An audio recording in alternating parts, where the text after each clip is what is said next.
আমরা দলের সঙ্গে থাকবো। শুধু চেয়ারটাই কেয়ার করলে হবে না। এই গরিব অসহায় দুস্থ সুবিধা বঞ্চিত সম্বলীন মানুষকে বাঁচাতে একমাত্র মমতা বন্দ্যোপাধ্যায় পারবে, তার কোনো বিকল্প নেই। এই জিনিসটা আপনাদের বুঝতে হবে। তাই ছোটখাটো ভুল ওই পঞ্চায়েতের মেম্বার নেতা কি বলেছে সেটা দেখান না। এটা হচ্ছে আপনার বাঁচার ভোট, উন্নয়নের ভোট, গরিব অসহায় মানুষের প্রতি তৃণমূল কংগ্রেস একে দোয়া করলে, আশীর্বাদ করলে, বাঁচিয়ে টিকিয়ে রাখলে আপনাদের পরিবর্গ ভালো থাকবে। জন্ম থেকে মৃত্যু অবধি যদি যোগ করেন বছরে কত টাকার সুবিধা গভর্নমেন্টের পান, তৃণমূল কংগ্রেসের জোড়াফুল সরকারের কত টাকা সুবিধা পান, বড় পরিবার হলে লক্ষ টাকা পার। কে দেয়? কেউ তো দেয়নি। আগে তো কংগ্রেস সিপিএম বামফ্রন্ট সরকার দিয়ে যায়নি, বিজেপি তো দেয়নি। আমরা হয়তো কিছু মানুষ মনে করি আমার ডকুমেন্ট আছে জমা দিয়েছি এমনি পেয়ে যায় না, একটা সরকার দেয়। একমাত্র তৃণমূল কংগ্রেসের সরকারের নেত্রী দেয়, আর ভারতবর্ষের কোন সরকার নেত্রী, কোন মুখ্যমন্ত্রী দেয় না। তাই আমি অনুরোধ করব, এসআর এর হিয়ারিং আমরা 8টা ক্যাম্প করে দিয়েছিলাম, কাপাসিয়া আইএম হাই স্কুলে করে দিয়েছিলাম। এখন 31 তারিখের পরে পঞ্চায়েতে হবে। আমরা কোর্টে গেছিলাম, আমাদের দল কোর্টে গেছিল যে হয়রানি করা হচ্ছে, আমরা আন্দোলন চলছে। কোর্ট থেকে আমাদের পক্ষে রায় হয়েছে, ভোটাধিকার যাতে বাদ না পড়ে সেটা নোটিশ করে সবাইকে দেখাতে হবে, জনসমক্ষে আনতে হবে। আর আমরা ইটাহারের বুকে সর্বপ্রথম আন্দোলন শুরু করলাম। এই আন্দোলনের তীব্র থেকে তীব্রতর আন্দোলন চলছে। আমরা পরিষ্কার বলেছি, আপনারা সঠিক সুন্দরভাবে কোন লোকের ভোটাধিকার হরণ আমরা করতে দেব না। এই গণতান্ত্রিক পবিত্র অধিকার আমরা কাউকে বাদ দিতে দেব না। যদি ভোটাধিকার বাদ দিতে চান, প্রয়োজনে আমরা জীবনের সর্বোচ্চ ত্যাগের বিনিময়ে আমাদের দেহে শ্বাস থাকতে, রক্ত থাকতে, মাঠে ময়দানে ঝাঁপিয়ে পড়ে এই ভোটাধিকার আমরা রক্ষা করব। আমরা পিছপা হবে না। তৃণমূল কংগ্রেস পেছতে শিখেনি, এগোতে শিখেছে। তৃণমূল কংগ্রেস আর আমি নিজে মৃত্যুকে ভয় পাই না।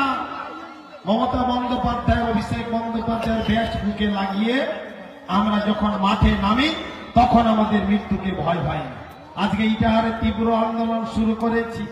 এই আন্দোলনের উত্তাল তরঙ্গ ঢেউ কলকাতার সিইও অফিসে পৌঁছেছে, সিইও অফিস দিল্লি অফিসে দিয়েছে।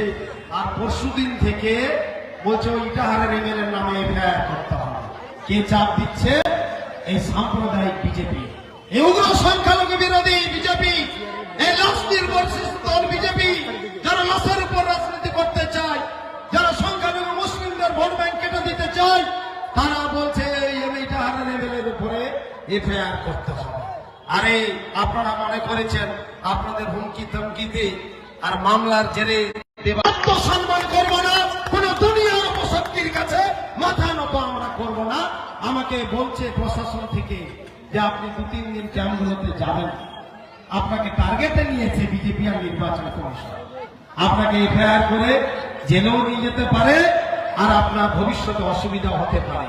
আমাকে গতকালও বলেছে, আমার সিকিউরিটি বলছে স্যার আজকে যাবেন না ক্যাম্পে, আপনাকে নিষেধ করেছে বড় প্রশাসন লেভেল থেকে।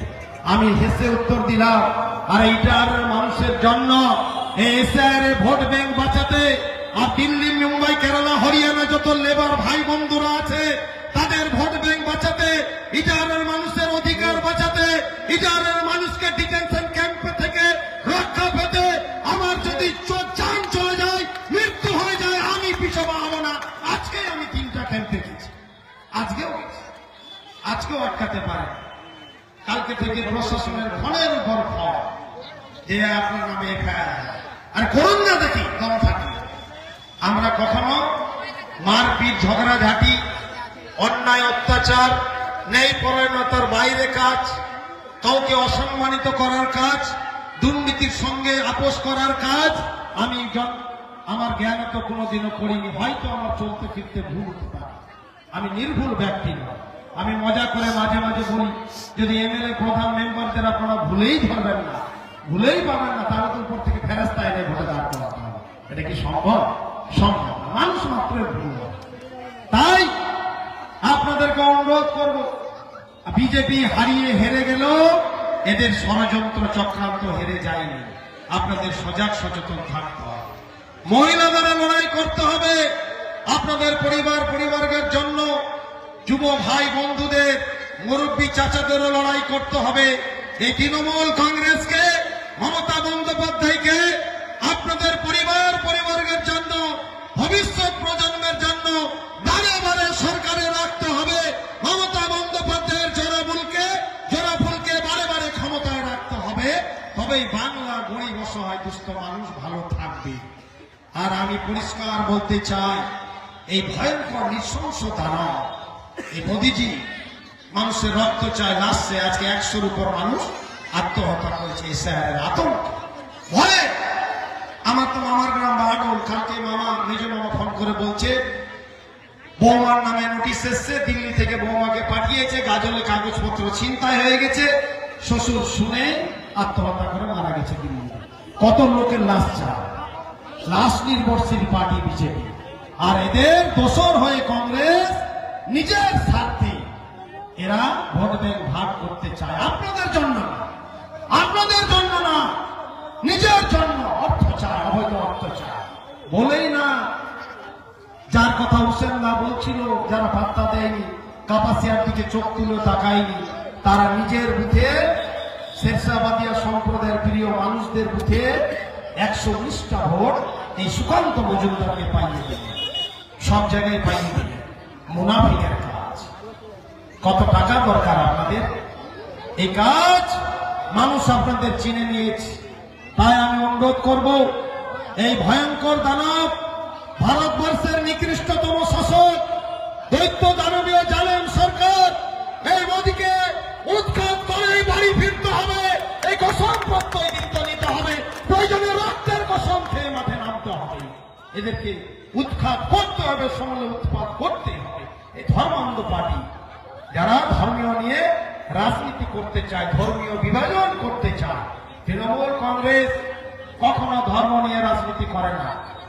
আমরা আল্লাহর নামে কখনো ভোট চাইনি।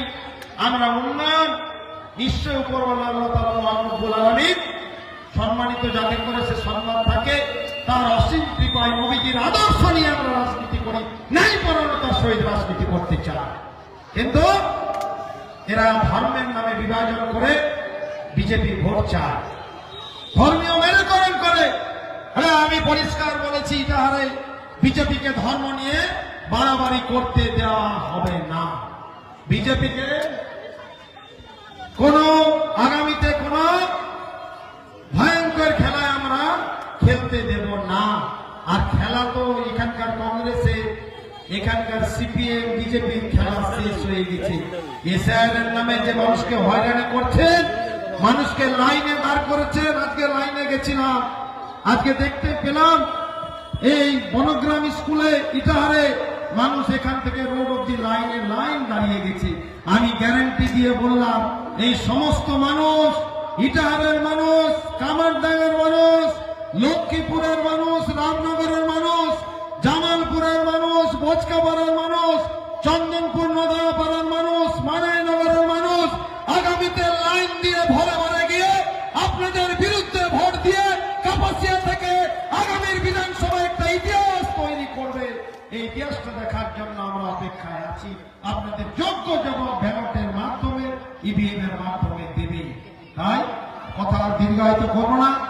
আজকে এই রাস্তা উদ্বোধন করলাম। এক সময় জামালপুরে মানুষ রাস্তায় ধান লাগা, ইচ্ছে করে সে ধান লাগা আজকে লাগাতে পারে না। আমি জেলা পরিষদ থেকে ওগুলো কাজ করে দিয়েছি। বচকাপাড়া তো একই অবস্থা ছিল। ওই কালীমণি লক্ষ্মীপুর কিছুদিন আগে এখানে কামারডাঙ্গা থেকে লক্ষ্মীপুরে যাওয়ার রাস্তাটা আমি করে দিয়েছি, উদ্বোধন করে দিয়েছি। এখানে কয়েকদিন পরেই এই নদী ভাঙ্গনটা, এত টাকার অভাব, নদী ভাঙ্গনের টাকা সরকার দেয় না। আমি বহু কষ্টে মন্ত্রণালয় ধরে 12টা এনেছি, 12 বিধানসভায় টেবিল চাপিয়ে বলে প্রশ্ন উত্তরে করে মুখ্যমন্ত্রী মমতা বন্দ্যোপাধ্যায়ের অনুপ্রেরণা ওটা আমরা উদ্বোধন করব। আজকে আমরা এই কাজ শুরু করার উদ্বোধন করলাম। আর এই তো রাধানগর থেকে জামালপুর, আমি বললাম এবার হবেই না, আর ভোটের আগে সরকার দিবেই না, রাস্তা বন্ধ করে দিয়েছে। তবু আবার কলকাতায় যে দৌড়ঝাঁপ করে বলে অনুরোধ করে একটা মাত্র পড়া রাস্তা বার করতে পেরেছি, সেটা আবার আপনাদের জামালপুর কাপাসিয়াতেই দিয়েছি। তাই চিন্তা করবেন, ভরসা আস্থা রাখবে, আমরা কাজ আনতে পারবো। বিনিময়ে আমরা কোন রকমের কোন বিশৃঙ্খলা, কোন দুর্নীতি আমরা চাই না। হুসেনরা বলছিল অনেকে এখানে হামকি তামকি দেখাচ্ছি, আমি বলি আপনাদের সোজা করার জন্য আমরা যথেষ্ট গণতান্ত্রিক ভাবে, কিন্তু আমরা ওই লাইনে রাজনীতি করি, এটা আমাদের পারিবারিক শিক্ষা নয়। আমরা ভদ্রভাবে আমাদের সরলতাকে যদি আপনারা দুর্বলতা মনে করেন, আমাদের সরলতাকে যদি নমনীয়তা মনে করেন, ভুল করবেন। কাপাসিয়া অঞ্চল তৃণমূল কংগ্রেস যতটা শক্তিশালী আছে, যে সক্ষমতা অর্জন করেছে, মাঠে থাকতে পারবেন না, মাঠ ছেড়ে পালানোর নদীও খুঁজে পাবেন না, হিলিয়ে যাওয়ারও রাস্তা খুঁজে পাবেন না, ওইসব কাজ করতে যাবেন না। অনেক ফাতিমস্তানকে আমরা সোজা করেছি। তাই এই ইটাহারের জমিনে এই কাপাসিয়ার ফাতিমস্তানদের জায়গা তৃণমূল কংগ্রেসে হবে না।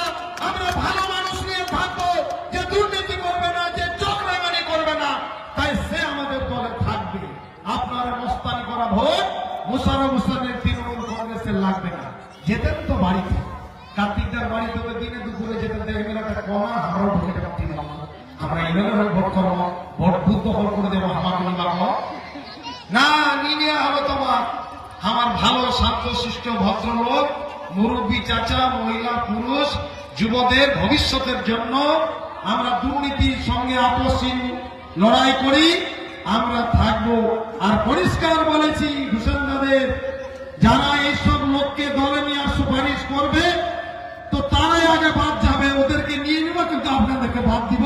তাই সুপারিশ বন্ধ হয়ে গেছে। তাই ওইসব ভয় দেখাবেন না। আমাদের প্রচুর ক্ষমতা উপরওয়ালা মহান আল্লাহ তাআলা রব্বুল আলামিন দিয়েছে, দল দিয়েছে, আমরা ক্ষমতার অপব্যবহার করি।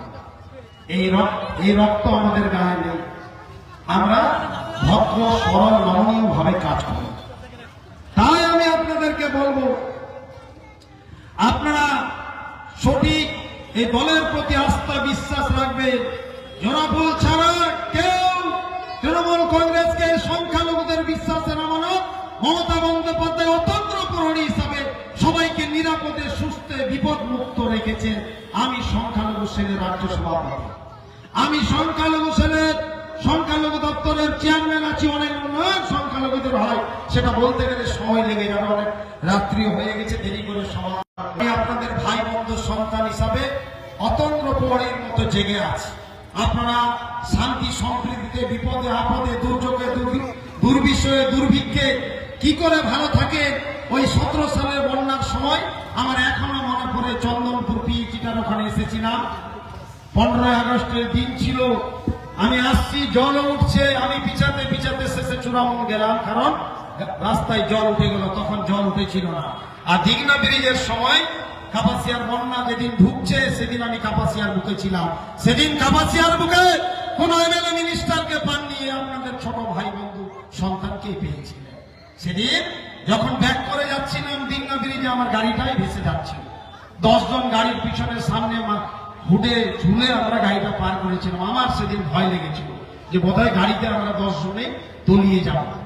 আল্লাহ আল্লাহ করে গাড়িটা পার হয়েছিল। তাই তারপরেও আমি বন্যাতে এসেছি।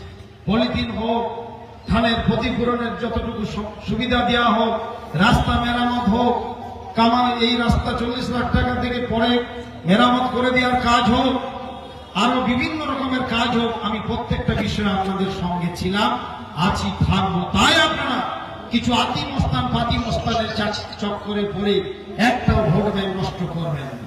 মোড়ে বাজারে এখন থেকে যুদ্ধ চলে এসেছে, যুদ্ধর সময় এসে গেছে, ভোট এসে গেছে। এই তো রোজা 18 তারিখ, আর রোজার 3-4 দিন পরেই মনে হচ্ছে ভোট ঘোষণা করে দিবে সরকার, এই নির্বাচন কমিশন। কারণ যাদের ভোট বাদ করবে তারা যাতে আর ভোট না তুলতে পারে। তাই ভোট চলে এসেছে, যুদ্ধ চলে এসেছে। আপনারা জনগণকে সন্তুষ্ট করে একসঙ্গে জনগণের সঙ্গে থেকে প্রচারে নেমে পড়ে এই বৃহৎ ষড়যন্ত্র, এসআইআর, তারপরে ঘুরপথে এনআরসি করার ষড়যন্ত্র করবেন, আর লোককে বাদ দিবেন।